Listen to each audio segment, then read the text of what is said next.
you are now witnessing the moment where Shaquan Gordon gapped an entire field by more than 1/10 of a second in the 55 hurdles. And the only reason why he is not the high school national leader right now is because he is not American.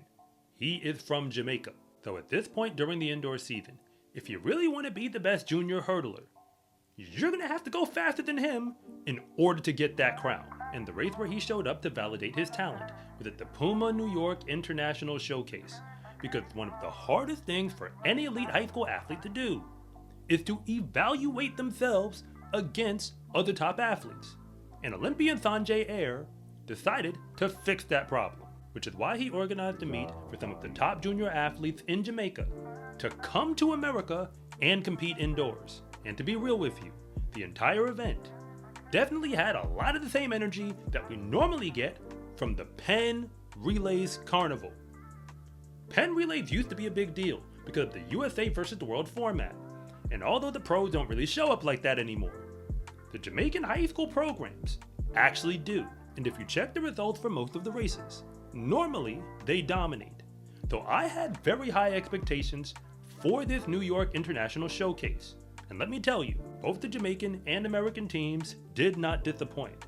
So in case you weren't paying attention, I am going to recap the results, but I'm going to do it the way that I understand them. Because remember, I run the SCA National List, which ranks the top track and field recruits across the entire nation in every event to help determine who is really the best. And when you have a track meet like this one, I most certainly pay attention. So starting this off on the girls' side, there was a 55-meter dash and a 60-meter dash. I honestly can't tell you why, but hey, I'm going to report on both. In the 55, it was class of 2025 Arkansas commit Ryan Jennings who got the victory. It's not all that surprising when you realize she's an 88 overall 4-star rating heading into this season. And in her final race, it was honestly never really that close between her and the rest of the field. But I do need to point out that Peyton Payne was there in the prelims and ran even 1/10 of a second faster than what anybody put down in either round. She just didn't line up for the final, but she's a 4-star recruit herself and a Florida commit. But I also told you, they ran a 55 and a 60-meter dash.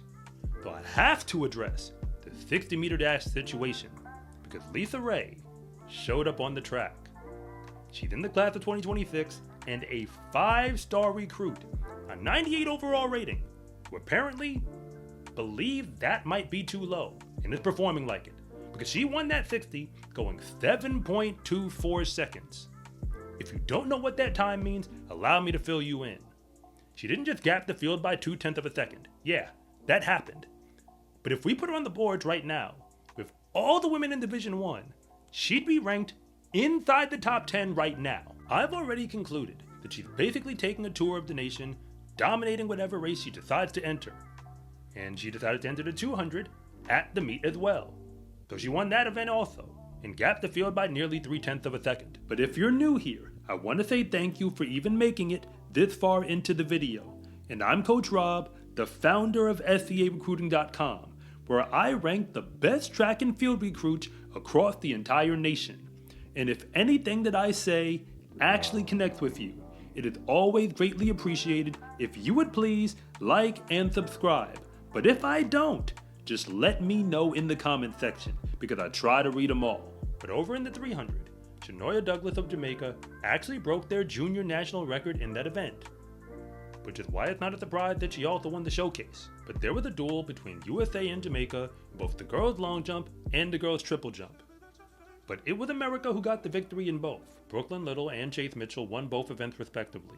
They're both in the class of 2026. And they're both 87 overall 4-star ratings entering into this season. But victories like this make it clear that they could be climbing further up really soon. And moving over to the boys' side, I do have to address the Shaquan Gordon situation because he did not just win the 55 hurdles. He destroyed the event. He gapped the field by more than 1/10 with a 5-star recruit behind him, Tyler Burgess from the class of 2025.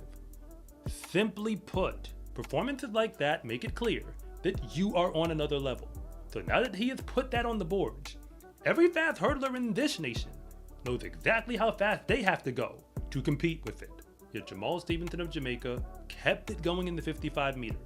He barely edged out Connor Thalman of the Bullis School to get the victory.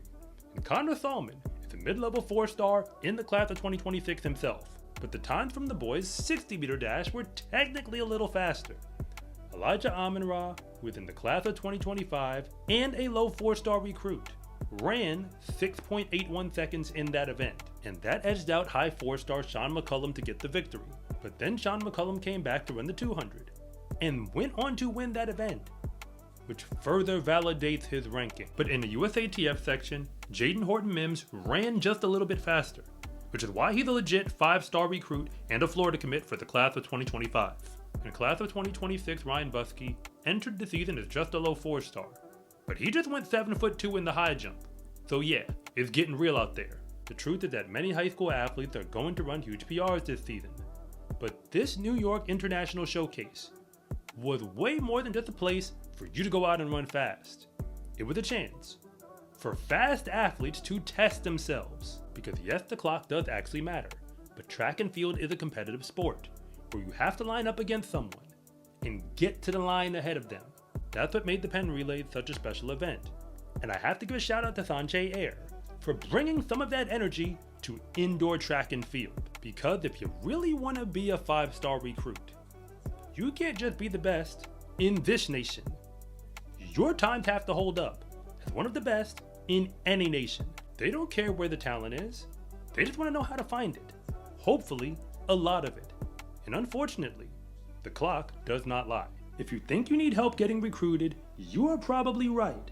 On SCArecruiting.com, you can get a ton of resources, like my free recruiting guide, detailed videos, online courses, and much more. And if nothing else, and you just really want to see more content like this, it is always greatly appreciated if you would please like and subscribe.